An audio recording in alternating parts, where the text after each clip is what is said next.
Welcome back, Dolphins. Today we're going to be discussing something that happened today. So obviously, as we saw, the Jets got Devontae Adams and the Bills got Amari Cooper. And honestly, as the Dolphins stand right now, this does not look great. And here's the reason why. The reason why is because the Bills already knew that they needed somebody, but getting Amari Cooper gives them that extra player that is explosive down the field. The Jets also have now a very explosive player that Aaron Rodgers is very cool with. So where does that leave the Miami Dolphins? Well, number one, Tua is coming back in the Arizona week. So that is the week after this week. Right now, what we can see is that the AFC is wide open. The AFC East, besides the Bills, which even the Bills, man, they have lapses, which of course I know we got blown out by the Bills, but when we look at this, if we play well, this is a very winnable thing. I see a lot of this where a lot of people are down. I totally understand that, but the season can change in a matter of seconds. But where does this leave the Dolphins? Well, the Arizona game, Tua has to play. This is something where I don't know what we're going to do against the Colts. Aaron Rodgers. Anthony Richardson is very explosive. So this is something that we could win, we could lose. I don't know. But regardless of what happens, you have paid Tua over $100 million, at $200 million, I think it is, to play quarterback. He has to play in the Arizona game. This is something that he has to come back. He has to play this game. We have too many players. There's something right now. What this means for the Dolphins is, I don't know if Chris Greer is going to make a trade. I suggested Quentin Nelson. I think that would be a viable option because I don't know what Isaiah Wynn is doing. Isaiah Wynn seems to be forever on IR. I haven't seen the dude play for more than like 2 games with the Dolphins, which is wild to me. I don't know what is happening with him because he never is on the field. He's consistently on IR, and I don't even know where he's at in his times table.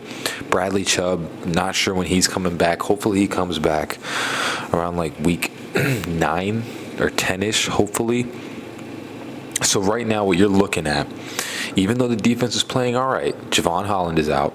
You have Jordan Poyer. He's going to take another week. So we don't know what's going to happen with this coming week with the Colts. But when the Arizona game comes along, Kyler Murray is not playing his greatest football. He's playing pretty good, but he's not playing his greatest football. Tua needs to play. Tua needs to come out. And what we need to see, honestly, we have to dial back our emotions. I don't know if we're going to see like him lighting it up, but it kind of needs to be similar to a little bit of the Jaguars game. The offense has had time to go through the motions with the season going through. So we've had time to kind of figure out what we're doing on offense. There has been some nice plays. And when Tua comes back, we don't need to be launching it down the field every single play. We can do what we did against the New England Patriots, which I'm hoping we do that again against the Colts because their defense is garbage. So if we do what we did against the Patriots, we have a shot to win.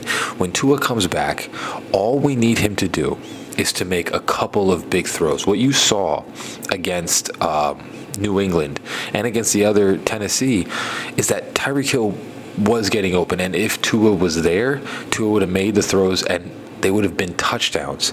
So what we need to do is when Tua comes back, the problem that I think really happened with Tua every time he gets injured is that we tend to veer off of running the ball and we start just launching it, 40 times a game.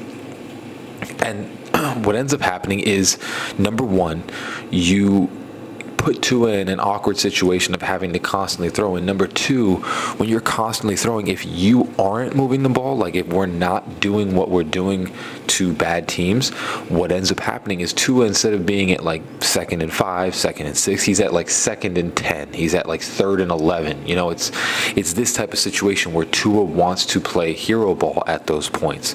And what you need to do is you need to have Tua come back during the Arizona game, but I would say throw the ball 24 times. 24 times. Not a lot. And just run the ball like crazy. Arizona's defense is also not very good. So if you just run the ball, You don't have to have Tua pass for 1 million yards in the first game. He doesn't need to do too much. He can get his climate back. And we can take this for the next part of the season. Because obviously right now what we see, number one, we have a decent run game. Our run game is pretty solid if we decide to use it properly. Not, Devon Achane drags all across the back of the field, but putting Ingold in and just running up the gut with our running backs, we can get yardage. We can make it easier on our offense. And what we saw with the Jets, with the Bills, is that they are not unbeatable. The Jets obviously way more so because the Jets are the Jets, but they still have Aaron Rodgers. They still came back at the end of that game. They still were able to do stuff. The defense, honestly, I'll be real with you, the defense did not look great from the New York Jets, so that's something that we can process, and we've always been good against the Jets, and the Bills' defense doesn't look great either, and on top of that, I know Amari Cooper's there, but the offense isn't, it's not impossible. This stuff isn't impossible. If we play our style, if you really look at everything around, we have the most explosive offense. We have the most explosive players. Odell Beckham's coming back. If you really look at all the teams, I understand this is like paperweight, but if you look at the teams, we still have the most explosive, most noteworthy team as the Miami Dolphins. Tyreek Hill, Waddle, and Odell Beckham I could say, is way better than Amari, Keon, and whoever else, Shakir, or even Devontae Adams and Garrett Wilson, because Adam Lazard is not really that great, and Mike Williams isn't that great either. So we still have the best roster, and if we can just put it together, we can make a run. But again, this is up to Mike McDaniel. What needs to happen is we need to really just run the ball and do what we need to do and make it easier for Tua. But at the end of the day, Tua needs to come back in the Arizona game, or else this season is lost, and there's probably going to be some firings happening. But this is a pivotal moment right now.